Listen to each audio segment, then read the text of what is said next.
absolutely out of the question.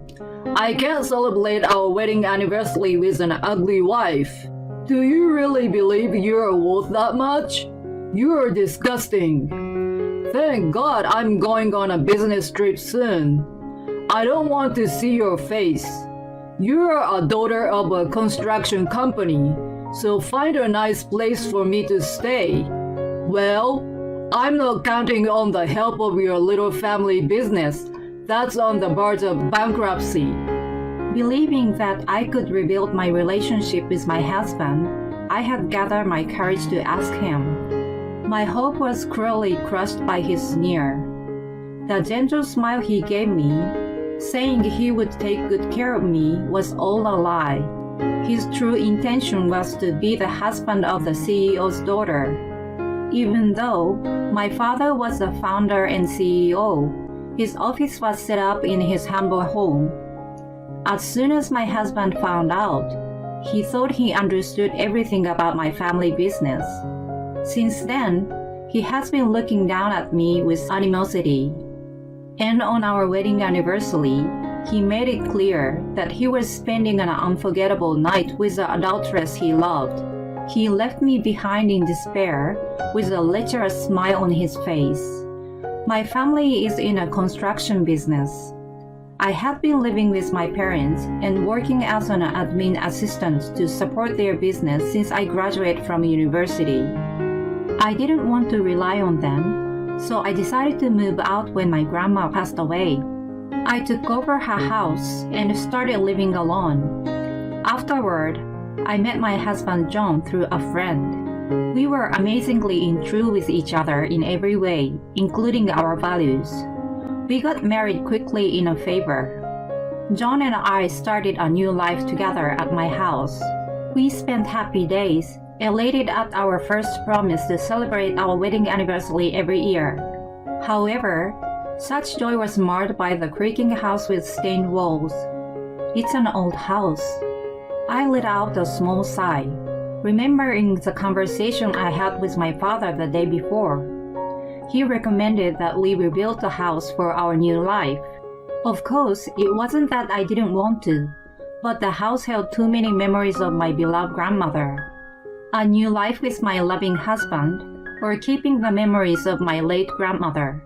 My mind swayed from day to day, and I couldn't come up with a definite answer. Just destroy this shabby house. Your family is in the construction business. Can't you even handle this kind of thing? You're just a small, inefficient, mediocre constructor from the countryside. Or maybe this is a suitable residence for such a country bumpkin? Every time the floor creaked, every time the house rumbled, he lashed out at me in frustration. When we first met, he was soft-spoken and cheerful. When I told him I worked for my father's company, he joked he was intimidated by my status, and we laughed together. He proposed to me with a burning face that he would take better care of me than my parents did. When he visited my parents' house for the first time after our marriage, I didn't know what he had been imagining, but he was shocked.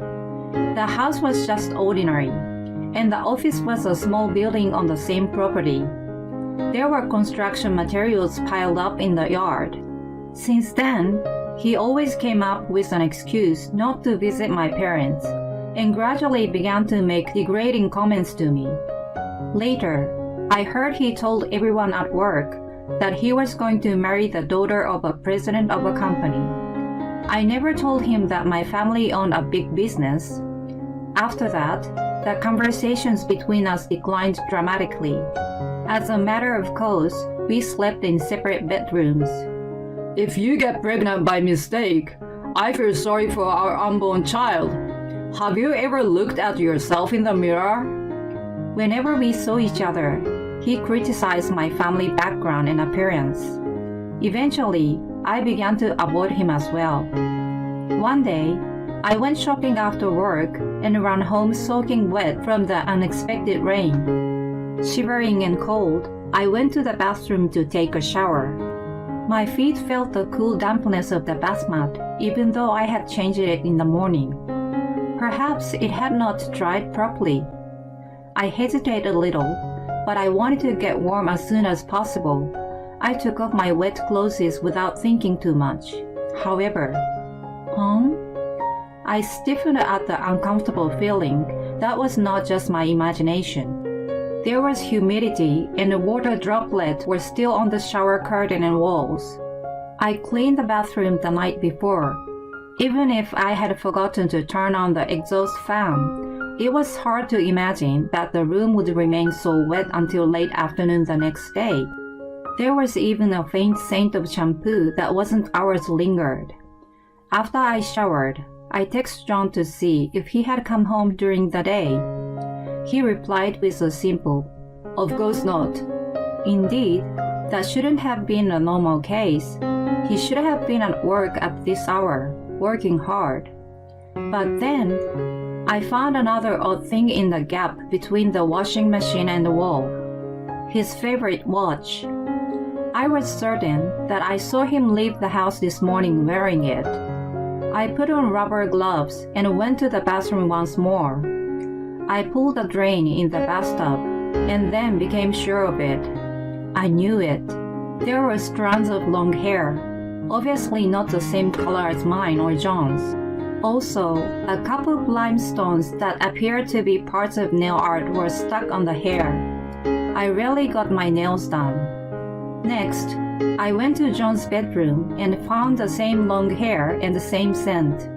There was even a smudge of foundation and lipstick on the white bed sheets. That night, while suppressing nausea that came up, I looked into John's phone as he dozed off in the living room. I had been hiding in my room to avoid seeing him after dinner. He didn't expect me to come out. He dropped his cell phone on the floor and dozed off in a good mood after a few drinks. I couldn't sense a trace of caution from him. His cell phone was not even locked as proof. A little surprised, but taking advantage of the situation, I opened the messaging app. I immediately found the adulteress. I guessed that she was his ex-girlfriend from the conversations.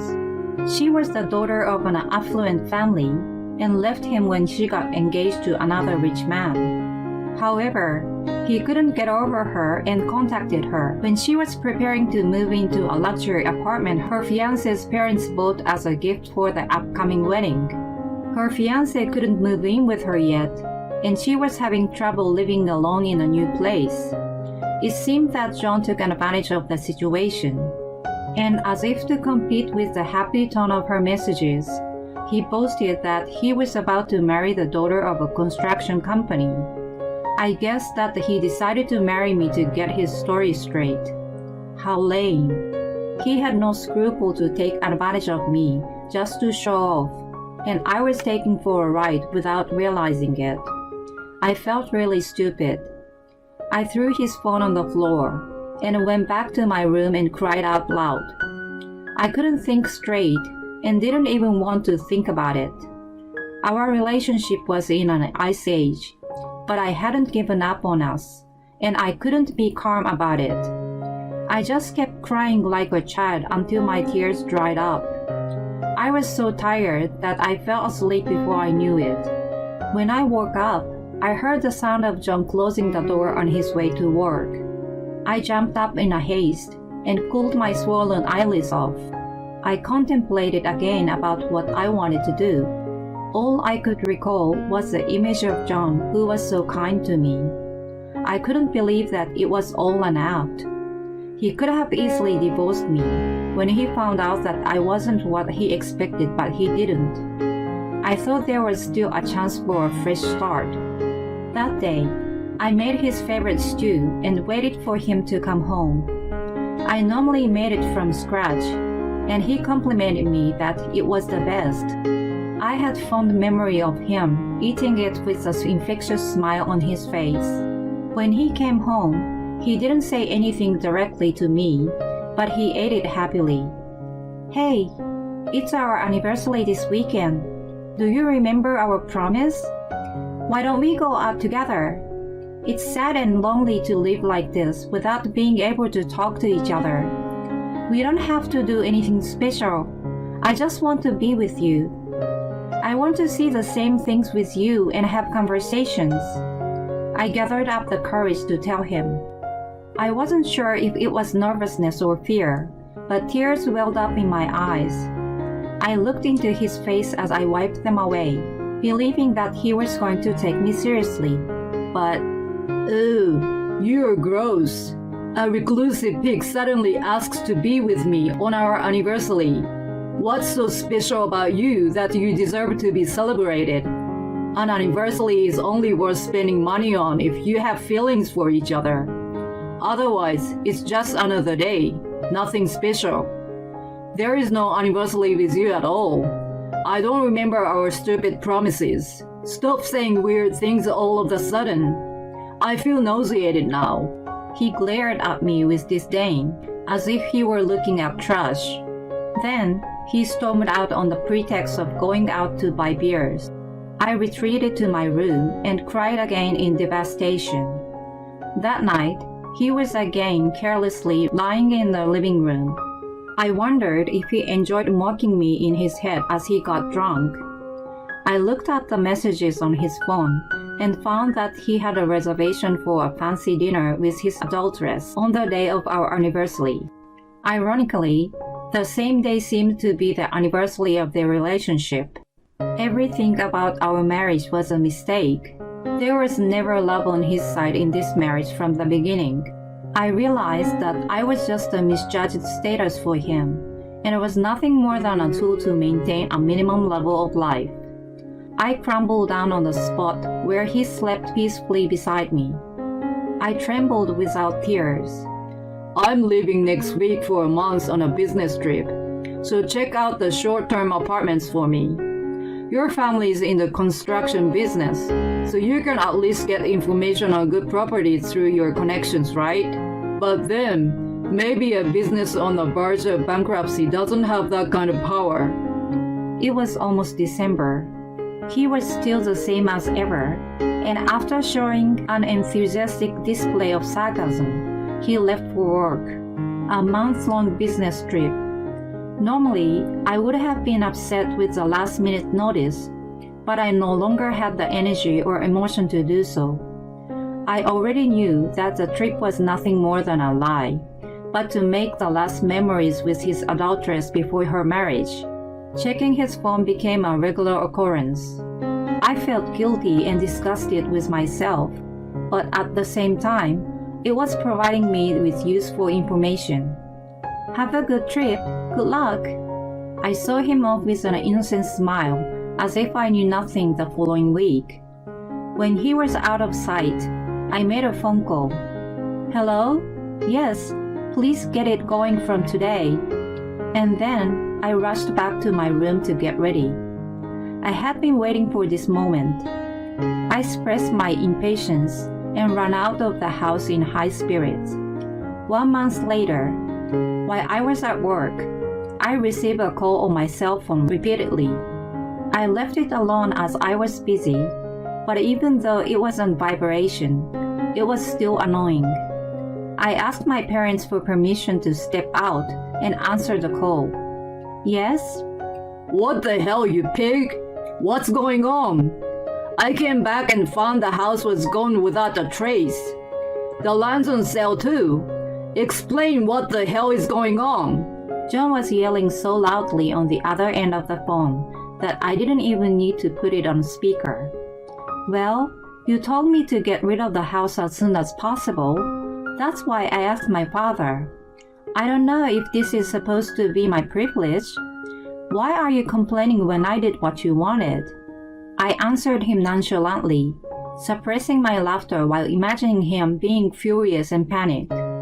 Don't bullshit with me. No matter how hard you asked, there is no way a small business like yours can do this in just 1 month. Besides, the sign has the name of a major company around here as a contact.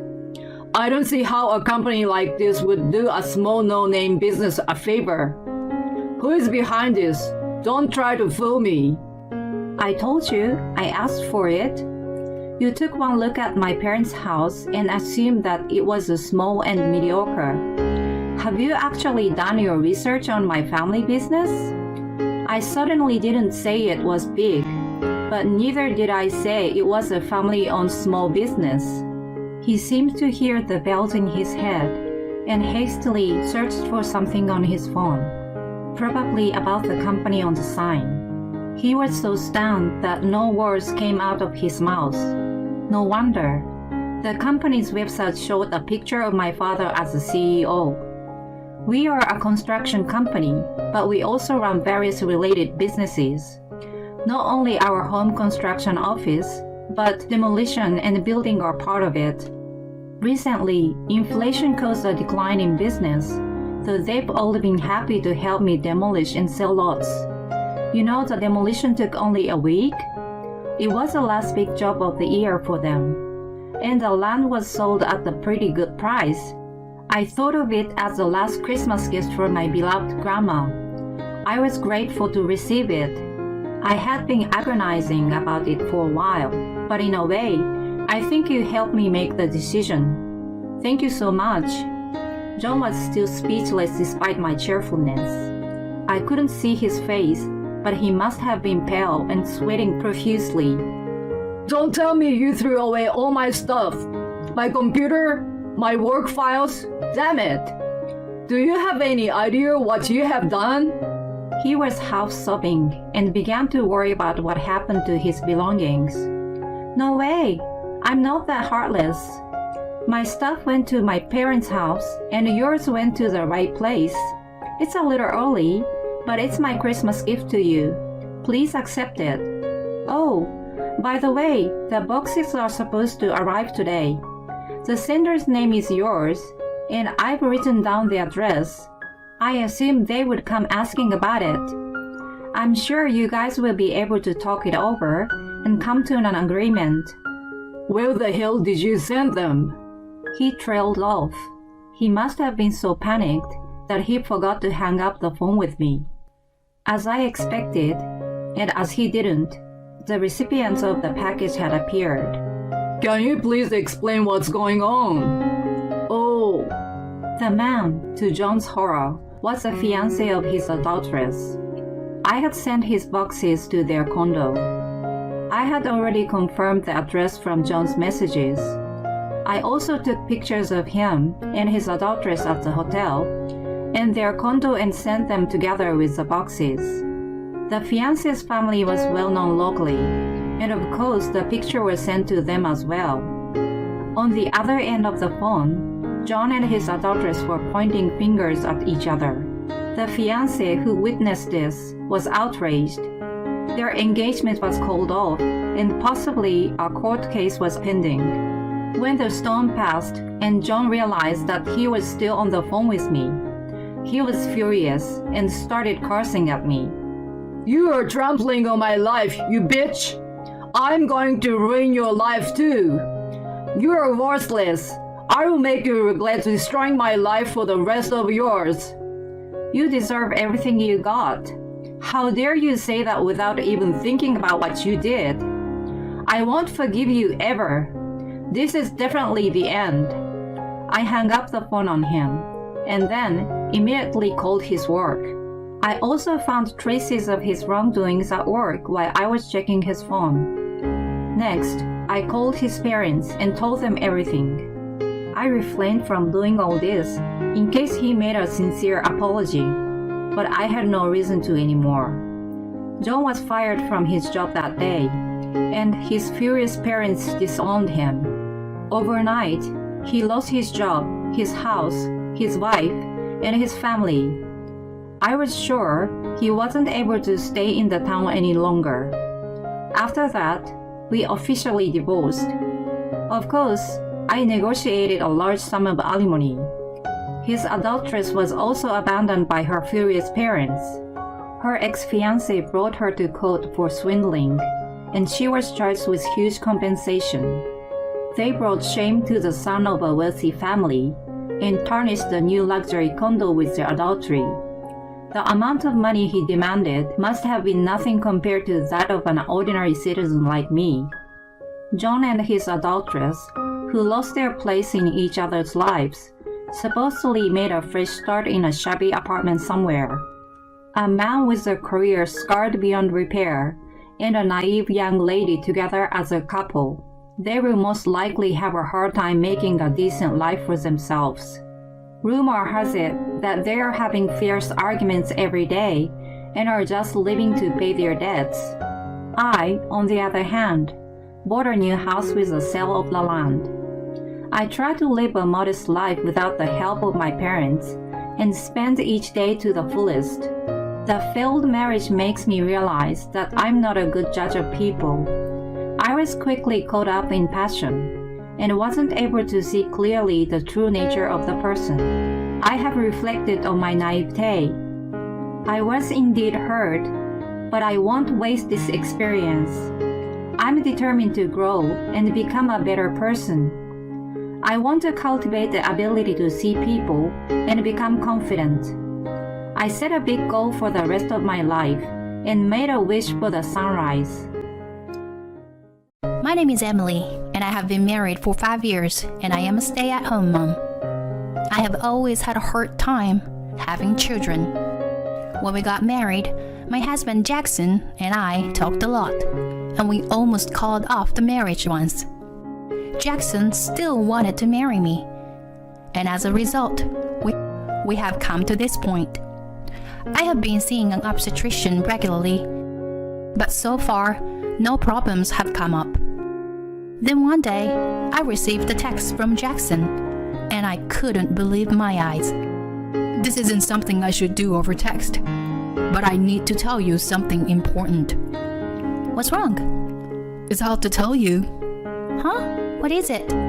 If you don't tell me, I'm going to struggle to finish my evening work. The truth is, I was thinking about divorce. Divorce? Who and who? You and me. Who else? This is definitely a conversation that shouldn't be over text. But why? Do we have any issues? Well, is it because I can't have children? There's that, but also, I already made one. Made what? A baby. Huh? With who? Someone you don't know. There was a woman I was talking to, and now she's pregnant, and told me I need to take responsibility. So you're telling me you cheated on me, and now you have to take responsibility? Basically, yes. There's more to it, though. Like what? My mother said she wants a grandchild, and this woman was someone that my mother introduced me to. Excuse me? I was in a position where I had to do what I was told. So that's what happened. That's what happened? Of course I'll pay alimony, and you can still live with me until you find a new place to stay. Hold on, wait a minute. I can't keep up with you because the story is developing so quickly. Can you give me some time to think? To sort things out? Of course. But please, don't say you won't divorce me. It will be a waste of time and money to go to divorce mediation, wouldn't it? Does that mean we're definitely getting a divorce? I guess so. Can you give me a couple of days first? Sure. Are you coming home? I don't think I will. I feel bad for the other woman, so I'm going back to her place for now, until everything is settled. I see. Will I get to meet her? You want to meet her? It's an important time for her, and I can't let her see you. If you need to talk to her, you can go through me. Okay. I'll talk to you later. The sudden text left me speechless. Yesterday, or even until this morning, I thought we were having a normal conversation, a normal couple. But in fact, it was all a lie. I was stunned that we had actually broken up a long time ago. And I decided to finish work that day anyway and go home to think things over. When I arrived home, I received a text from someone on my cell phone. The sender was my mother-in-law, Mira. Emily, are you at home now? Yes, I just got home from work. I see. I'm sorry, I thought you were at work. By the way, I'm sure you heard from Jackson. I hope you're getting a divorce soon. Yes, ma'am. And Jackson says he's going to pay you alimony. But you don't think you're going to get it, do you? What do you mean? I mean that this whole thing started with your inability to have children in the first place. Remember? That means you are the cause of Jackson's affair. How can you say such a thing? It's the truth, isn't it? Besides, once you're married to someone, it's only natural that you want Jackson to be happy, isn't it? A child costs a lot of money. He doesn't have money to pay you. You know that, don't you? What about my happiness? I don't care. You shouldn't need that much money once you're single. And Jackson needs the money to raise his child. It's common sense. But my husband cheated on me. At the very least, he should pay me alimony. Money, money, money. You're so disgusting. Like I said before, you are the cause of the problem. I should be the one demanding you alimony. That makes no sense. I have told you from the beginning that I have difficulty having children. And top of that, Jackson married me, right? And then this betrayal. I don't know anything about that. Anyway, he's not going to pay alimony. That's all I'm saying. Bye. This outrageous text from my mother-in-law followed my husband's text earlier that day. My life was ruined. I somehow made it to work the next day, but I was feeling terrible. I had no life, and the people around me were very worried about me. However, I couldn't talk about this kind of thing to the people around me. I had no choice but to say, I'm a little sleep deprived. Then, as if to push me further, I received another text from Jackson. So, are you ready for the divorce? You should have had enough time by now. I've already come to the decision. It's just a matter of what you will do. But you just asked me yesterday. I can't grasp everything that quickly. There's nothing to be confused about. You just need to agree to the divorce without being stubborn. I'm going to start living at home with my lover now. I'm relieved to hear that she and my mother seems to be getting along well. I'm not saying that you didn't get along with my mom though. It's just the infertility thing was a bit of a problem. I see. You were moving in together. And, about the other day, about the alimony. What? I talked to my mom about it, and she said it would be wrong for me to pay it. Yeah, your mom texted me and told me that. She said, of course I would get cheated on because I was infertile. If you say it like that, I sound like the bad guy.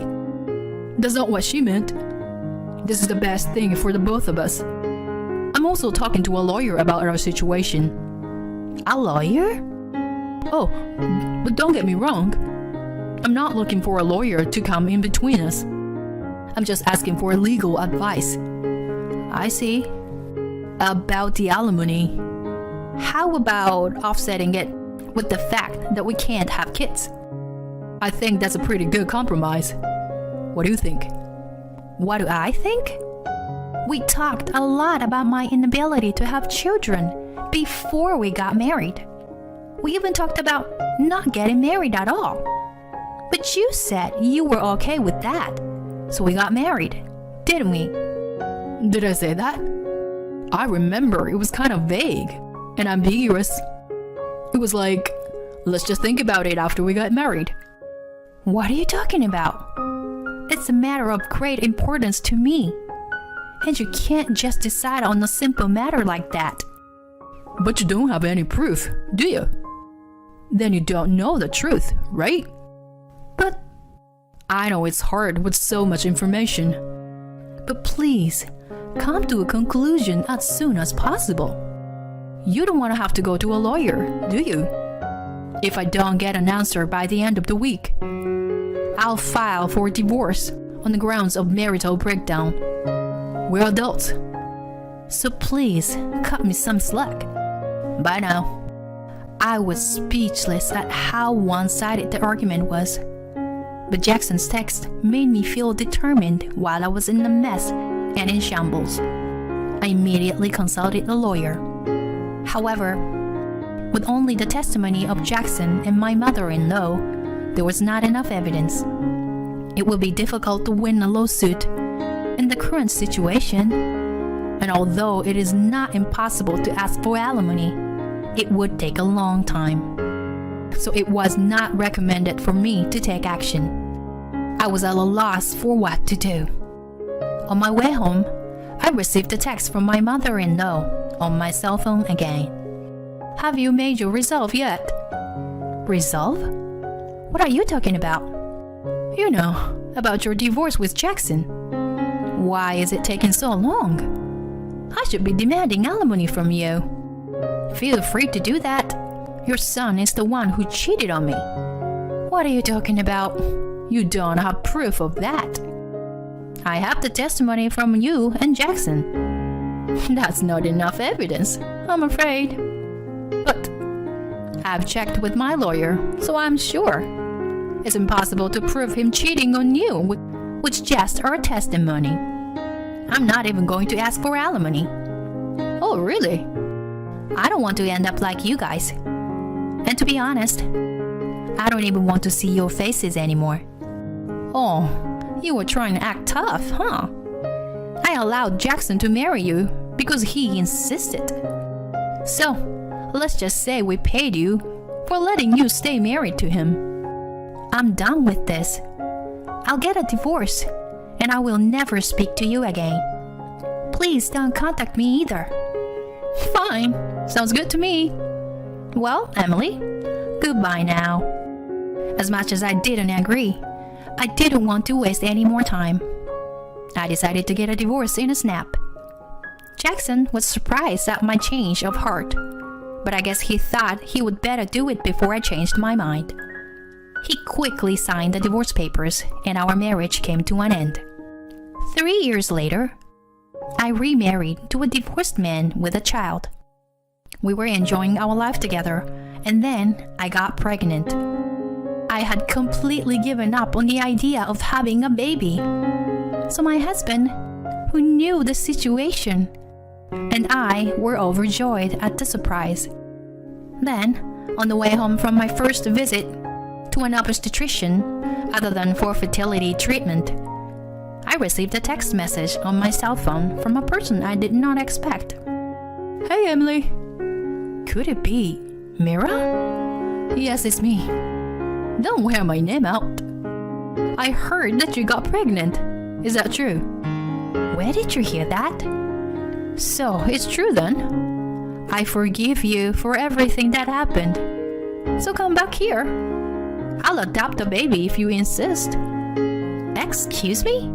What are you saying? Why are you asking me to come back after 3 years? I don't understand. Jackson's second marriage was to an extraordinary woman. She gave birth to a son.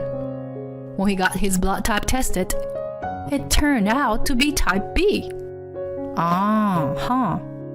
Jackson and that woman are both type A. So there is no way they could have had a B-type baby. When I asked her who she had an affair with, she just said she didn't have an affair with anyone. When I told her I didn't want a wife who would beg for alms, she and her baby left Jackson. What? Really? Really? I was in trouble. And then I heard that you had a baby. I mean, are you sure the father isn't Jackson? Of course not. The timeline definitely does not line up. Oh, really? Whoa, okay. Anyway, I thought that you, who works and can take care of the house, would be a much more suitable wife for Jackson. So, when can you come back? I've got a lot of preparation to do. You'll have to decide soon. There's a lot that I want to say. At any rate, when you are a newborn, it's hard to determine your blood type. Didn't you know that they often change blood types later in life? What? I don't know anything about that. Recently, there are more and more hospitals that don't test newborns for blood type. I was told at the hospital too, and I'm sure you can find out about it if you do a little research. It must have been really bad if you were nagging at Jackson's wife like you did with me. Well, it's none of my business, so feel free to do whatever you want.